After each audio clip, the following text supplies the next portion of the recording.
ஆண்டவரும் இரட்சகருமாகிய இயேசு கிறிஸ்துவின் நாமத்தில் வாழ்த்துக்கள். இந்த நாளிலும் 1 பேதுரு 4வது அதிகாரம் முதல் 12 வசனங்களை தியானிக்கலாம். இந்த 4வது அதிகாரத்திலே முதல் 12 வசனங்களிலே தேவனுக்காக வாழ்தல் என்கிற தலைப்பின் கீழாகவும், ஒரு கிறிஸ்தவனாய் இருப்பதினால் துன்பங்களை அனுபவித்தல் என்கிற தலைப்பின் கீழாக 13வது வசனத்திலிருந்து 16வது வசனம் வரையிலும் நியாய தீர்ப்பை குறித்ததான கருத்துக்களை 17வது வசனத்திலிருந்து 19வது வசனம் வரையிலும் இங்கே பேதுரு நமக்கு ஆவியானவர் மூலமாக கொடுத்திருக்கிறதை நாம் பார்க்க முடிகிறது. முதல் 12 வசனங்களிலே தேவனுக்காக வாழ்தல் என்கிற தலைப்பின் கீழாக இந்த செய்தி நமக்கு கொடுக்கப்பட்டிருக்கிறது. தேவனுக்காக வாழ்கிறதற்கு நாம் ஒரு ஆயுதத்தை தரித்து கொள்ள வேண்டும் என்று இங்கே பேதுரு தொடங்குகிறார். இப்படி இருக்க கிறிஸ்து நமக்காக மாம்சத்திலே பாடுபட்டபடியால் நீங்களும் அப்படிப்பட்ட சிந்தையை ஆயுதமாக தரித்து கொள்ளுங்கள். அதாவது மாம்சத்தில் இருக்கிற நாட்கள் வரையிலும் கிறிஸ்து எப்படி பாடுபட்டாரோ அப்படிப்பட்ட பாடுகள் நமக்கும் உண்டு என்கிற அந்த சிந்தனையை நாம் ஆயுதமாக முதல்ல எடுத்துக்கொள்ள வேண்டும் என்று இங்கே பேதுரு பேசுகிறார். ஏனென்றால் மாம்சத்தில் பாடுபடுகிறவன் இனி மாம்சத்தில் இருக்கும் காலம் வரைக்கும் மனுஷர்களுடைய இச்சையின்படி பிழைக்காமல் தேவனுடைய சித்தத்தின்படியே பிழைக்கத்தக்கதாக பாவங்களை விட்டு ஓய்ந்திருப்பான். சென்ற வாழ்நாட்களிலே நாம் புறஜாதிகளுடைய இஷ்டத்தின்படி நடந்து கொண்டது போதும். அப்பொழுது நாம் காம விகாரத்தையும் துர் இச்சைகளையும் நடப்பித்து மதுபானம் பண்ணி களியாட்டு செய்து வெறி கொண்டு அருவருப்பான விக்கிரக ஆராதனையை செய்து வந்தோம் என்று இங்கே பேதுரு எழுதுகிறார். அதாவது கிறிஸ்துவின் நிமித்தம் பாடுபட ஆயத்தம் உள்ளவர்கள், அதாவது அந்த சிந்தையை ஆயுதமாக தரித்து கொண்டவர்கள் பாவத்திற்கு எப்பொழுதும் எதிர்த்து நிற்பதையும் தேவ சித்தத்தை எப்பொழுதும் செய்வதையும் தான் அவர்கள் பிரதானமாக எண்ணுவார்கள். பாவம் செய்ய ஈர்க்கக்கூடிய அந்த ஈர்ப்பு அவங்களுக்கு முக்கியமற்றதாக மாறிடும். அதாவது மாம்சத்தில் பாடுபட்ட அந்த இயேசு கிறிஸ்துவை குறித்த சிந்தனையை நாம் ஆயுதமாக வைத்து கொண்டோம் என்று சொன்னால் நம்முடைய வாழ்க்கையிலே பாவம் செய்ய ஈர்க்குகிற அந்த சக்தி அது முக்கியமற்றதாக நமக்கு தோன்ற ஆரம்பிச்சிடும். எது தேவனுடைய சித்தம் அப்படின்னு சொல்லி நினைத்து நாம் அதை செய்வதையே முக்கியமாக நாம் எண்ண ஆரம்பித்து விடுவோம் என்று இங்கே பேதுரு எழுதுகிறார். பாடுகளாலும் நிந்தைகளாலும் கிறிஸ்துவ நிமித்தம் புறக்கணிக்கப்பட்டாலும், அதாவது மாம்சத்தில் பாடுபடுகிறவன் என்று சொன்னால் பாடுகள், நிந்தனைகள், இவைகள் புறக்கணிப்புகள் இவைகளெல்லாம் நமக்கு வரும். தேவனுடைய சித்தம் செய்வதையே நாம் பிரதானமாக கொண்டு என்று சொன்னால் இவைகள் நமக்கு அது ஒன்றுமில்லாமல் ஆகிவிடும் என்று சொல்லுகிறார். கடந்த நாட்களிலே, சென்ற நாட்களிலே காமவிகாரம், துர்யிச்ச, மதுபானம், களியாட்டு, வெறி, அருவருப்பான விக்கிரக ஆராதனை இவைகளையெல்லாம் நம்ம செய்கிறவங்களா இருந்தோம். இப்போ அதில் நம்ம விழலை. இப்போ அதிலிருந்து அந்த ஈர்ப்பு சக்தியிலிருந்து நம்ம வெளியே வந்து தேவனுக்கு பிரியமுள்ளவர்களாக நாம் வாழ ஆரம்பித்து விட்டபடினால நம்ம இதில் விழுந்து விடாமல் இப்போ ஜாக்கிரதையாய் போகிறபடினாலே மற்றவர்கள் ஆச்சரியப்பட்டு நம்மளை தூஷிக்க ஆரம்பித்து விடுறாங்க. அதாவது 4ஆம் வசனத்தில் அந்த துன்மார்க்க உலகிலே அவர்களோடு கூட நீங்கள் விழாதிருக்கிறதுனாலே அவர்கள் ஆச்சரியப்பட்டு உங்களை தூஷிக்கிறார்கள். என்ன பெரிய பக்தி உள்ள வாழ்க்கை வாழ்கிறான், என்ன பெரிய சாமியாரமாக இருக்கிறான், என்ன பெரிய உலகத்தை அனுபவிச்சிட்டான், இவெல்லாம் எப்படி பக்தியாக இருக்க முடியும், ஏதோ தெரியாமல் பண்ணுறாங்க அப்படின்லாம் சொல்லி வாய்க்கு வந்ததை பேசுகிற ஒரு உலகத்திலே தான் நாம் வைக்கப்பட்டிருக்கிறோம். தேவனுக்காக வாழும் பொழுது நம்முடைய சிந்தனையில் பாடுபட்ட அந்த கிறிஸ்துவினுடைய காரியங்களை ஆயுதமாக அந்த நாம் தரித்து கொள்ளுகிற போது வரக்கூடிய காரியங்கள், நாம் பாவத்தின் ஈர்ப்பிலிருந்து விடுதலை செய்யப்பட்டு தேவ சித்தத்தை செய்யும் பொழுது உலகம் நம்மை இப்படியாகத்தான் சொல்லுகிறது. உயிரோடு இருக்கிறவர்களுக்கும் மரித்தோவர்களுக்கும் நியாய தீர்ப்பு கொடுக்க ஆயத்தமாக இருக்கிறவருக்கு அவர்கள் கணக்கு ஒப்புவிப்பார்கள். அதாவது நியாயாதிபதி ஒருவர் இருக்கிறார்ப்பா, அவர் தான் அண்ட சராசரங்களையும் படைத்த ஒரு நியாயாதிபதி. அவரிடத்துல பட்சபாதம்லாம் கிடையாது. உயிரோடு இருக்கிறவர்களுக்கும் இன்றைக்கி பூமியில் இருக்கிற உயிரோட கூடிய இருக்கிறவங்களுக்கு தான் இன்றைக்கி இருக்கக்கூடிய கோர்ட்டில் இருக்கக்கூடிய நீதிபதி அவர்களுக்கு தண்டனையை வழங்க முடியும், அல்ல அவர்களை நிரபராதி என்று அவர்களுக்கு சொல்ல முடியும். ஆனால் மரித்தவர்கள் என்றால் அந்த கேஸை மூடி வைத்து விடுகிறார்கள். ஆனால் ஆண்டவர் மரித்த பின்பும் ஒரு தரம் மரிப்பதும் பின்பு நியாய தீர்ப்படைவதும் மனுஷனுக்கென்று நியமிக்கப்பட்டிருக்கிறதை உயிரோடு இருந்தாலும் சரி, மரித்து போயிருந்தாலும் சரி, நியாய தீர்ப்பு கொடுக்க ஆயத்தமாக இருக்கிற அவருக்கு கணக்கு கட்டாயம் ஒப்புவிக்க வேண்டும் என்று இங்கே எழுதுகிறார். ஆகவே இந்த உலகத்தில் நம்மை பாடுபடுத்துகிறவர்கள், நம்மை நிந்திக்கிறவர்கள், நம்மை தூஷிக்கிறவர்கள் தூஷிக்கட்டும்.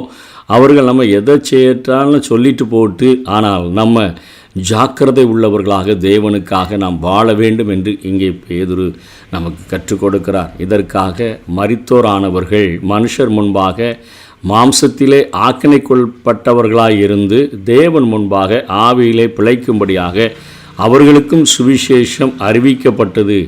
மரித்தோரானவர்கள், அதாவது இவங்கெல்லாம் மறிச்சிட்டாங்க, என்ன இவங்க கதை முடிஞ்சுது அப்படின்னு அல்ல. இந்த மனுஷர் முன்பாக மாம்சத்தில் ஆக்கினைக்குள்ளாக்கப்பட்டிருந்து, அதாவது ஒருவேளை இரத்த சாட்சியாக கூட மரித்திருந்தார்கள் என்று சொன்னால், அவர்கள் நம்ம நினைக்கிறோம் அதோடு அவங்க லைஃப் முடிஞ்சதுன்னு நினைக்கிறோம். ஆனால் அவர்கள் தேவனுக்கு முன்பாக ஆவியில் இப்பொழுதும் பிழைத்து கொண்டிருக்கிறார்கள் என்று சொல்லி இங்கே பேதுரு தைரியப்படுத்துகிறார். எல்லாவற்றிற்கும் முடிவு சமீபமாயிற்று. ஆகையால் தெளிந்த புத்தி உள்ளவர்களாக இருந்து ஜெபம் பண்ணுகிறதற்கு ஜாக்கிரதை உள்ளவர்களாக இருங்கள். இப்போ என்ன சொல்கிறார்னா, கடைசி காலமாக இருக்குது, முடிவு சமீபமாயிற்று, அதனால் நம்ம என்ன காரியங்களெல்லாம் செய்யணும் அப்படின்னு இந்த அதிகாரத்தில் சொல்லி கொடுக்குறார். முடிவு சமீபமான இந்த காலத்தில் என்ன செய்யணும், இவர் மட்டும் இதை சொல்லலை. அதாவது கிறிஸ்துவின் அதிசீக்கிர வருகை, உலகத்தினுடைய முடிவினை அறிந்தவர்களாய் நம்முடைய வாழ்க்கையில் நாம் எதெல்லாம் என்ன காரியத்தெல்லாம் நம்ம கண்ணோக்கி நாம் அதை செய்ய வேண்டும் என்று சொல்லுகிறார். எபிரேயர் 10:25 பின்பகுதியில் எபிரேயாக்கியனும் சொல்லுகிறாரு, நாளானது சமீபித்து வருகிறதை எவ்வளவாய் பார்க்கிறீர்களோ அவ்வளவாய் புத்தி சொல்ல வேண்டும் என்று சொல்லுகிறார். கடைசி காலமாயிற்று. யாக்கோபு தன்னுடைய நிருபத்தில் 5வது அதிகாரம் 8-9 சொல்கிறாரு, நீங்களும் நீடிய பொறுமையோடு இருந்து உங்கள் இருதயங்களை ஸ்திரப்படுத்துங்கள், கர்த்தரின் வருகை சமீபமாய் இருக்கிறதே என்று சொல்லுகிறார். 9ஆம் வசனத்தினுடைய பகுதியில் இதோ நியாயாதிபதி வாசற்படியில் நிற்கிறார் என்று சொல்லுகிறதை பார்க்கிறோம். யோவானும் தன்னுடைய பங்கிற்கு 1 யோவான் 2வது அதிகாரம் 18ஆம் வசனத்தில் பிள்ளைகளே இது கடைசி காலமாக இருக்கிறது என்று சொல்லுகிறார். ஆகவே இப்படிப்பட்ட கடைசி நாட்களிலே வாழக்கூடிய நம்ம அந்த கிறிஸ்துவினுடைய பாடுகளை நம்முடைய சிந்தையிலே ஆயுதமாக எடுத்துக்கொண்ட நம்ம உலகத்தின் ஈர்ப்புக்கு தப்பி தேவ சித்தத்தையே செய்யணும் அப்படின்னு சொல்லி இருக்கக்கூடிய நம்ம உலகம் எத்தனையாய் இகழ்ந்தாலும் எத்தனையாய் வேதனைப்படுத்தினாலும் அதை குறித்து கவலைப்படாதபடி ஆண்டவருடைய அந்த தேவ சித்தத்தை செய்கிறதுல ஜாக்கிரதையாக இருக்கிற நம்ம கடைசி காலம் என்று அறிந்த பின்பு என்னெல்லாம் செய்யணும் அப்படிங்கிற காரியத்தை சொல்கிறார். வசனம் 7 தினமும் தேவனிடம் ஊக்கமாக நம்ம ஜெபிக்கிறவங்களாக நம்ம இருக்கணும். இதை கொலோசியர் 4வது அதிகாரம் 2ஆம் வசனத்திலையும் 12ஆம் வசனத்திலையும் அங்கே பவுல் எழுதுகிறார். நாம் அதாவது தினமும் தேவனிடம் ஊக்கமாக ஜெபிக்கிற பிள்ளைகளாக இருக்க வேண்டும். அதே போல் வசனம் 8 இதே 1 பேதுரு 4:8வது வசனத்தில் சொல்கிறாரு, ஊக்கமாக நம்ம உள்ளத்தின் ஆழத்திலிருந்து நம்ம ஒவ்வொருவரையும் நேசிக்க வேண்டும் என்று சொல்லுகிறார். ஊக்கமாக நேசிக்கணும், உள்ளத்தின் ஆழத்திலிருந்து நாம் நேசிக்கணும். தேவனை மாத்திரமல்ல சக மனிதர்களையும் நேசிப்பதற்காக நாம் அழைக்கப்பட்டிருக்கிறோம். அதுவும் உன்னிடத்தில் நீ அன்பு கூறுகிறது போல பிறனிடத்திலும் அன்பு கூறும். நம்ம எந்த அளவுக்கு நம்மை மற்றவர்கள் நேசிக்க வேண்டும் என்று நினைக்கிறோமோ, நம்முடைய காரியங்கள் எல்லாம் எப்படி சந்திக்கப்பட வேண்டும் என்று நினைக்கிறோமோ, அதே போல் மற்றவர்களை உள்ளத்தின் ஆழத்திலிருந்து நாம் நேசிக்கிறவர்களாக இருக்க வேண்டும் என்று எழுதுகிறார். வசனம் 9 தேவையுள்ள மக்களை நேசித்து அவர்களை உபசரிக்க வேண்டும்.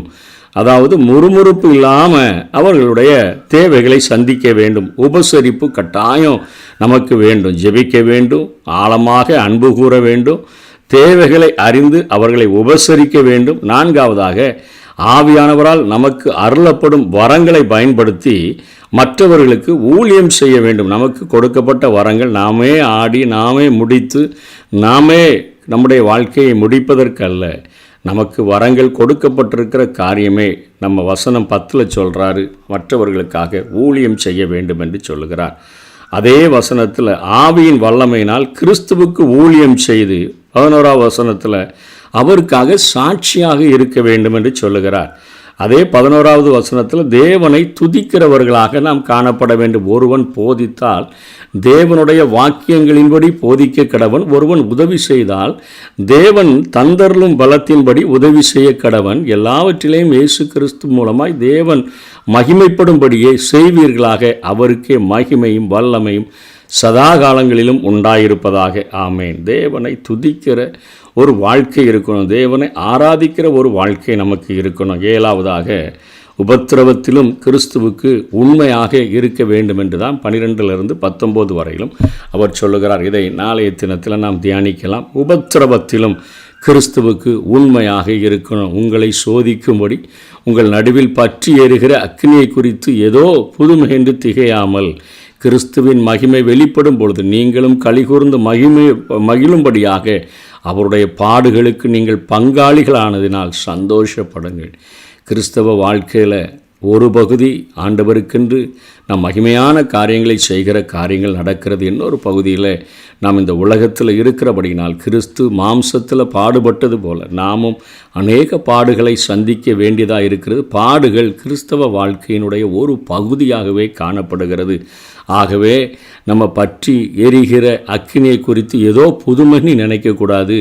இது இயேசு கிறிஸ்து மாம்சத்தில் பாடுபட்ட அந்த காரியத்தை நம்முடைய சிந்தையில் ஆயுதமாக நம்ம தரித்து கொண்டோம் என்று சொன்னால் உலகத்தை வெறுத்து தேவ சித்தத்தை அறிந்து இது கடைசி காலம், நான் ஜெபிக்கிறவனாக தினமும் நான் ஊக்கமாக ஜெபிக்கிறவனாக உள்ளத்தின் ஆழத்திலிருந்து ஊக்கமாக நேசிக்கிறவனாக தேவையுள்ள மக்களை நான் முறுமுறுப்பில்லாமல் உபசரிக்கிறவனாக எனக்கு கொடுக்கப்பட்ட வரத்தினால் மற்றவர்களுக்கு ஊழியம் செய்கிறவனாக ஆவியின் வல்லமையினால் நிறைந்து கிறிஸ்துவுக்கு ஊழியம் செய்து சாட்சியாக வாழ்கிறவனாக தேவனை துதிக்கிறவனாக உபத்திரவத்திலும் கிறிஸ்துவுக்கு உண்மையாக இருக்கிறவனாக நான் வாழுவேன் என்று தீர்மானம் எடுத்து வாழுவோம். கர்த்தர் தாமே நம்மை ஆசீர்வதிப்பாராக. ஆமென்.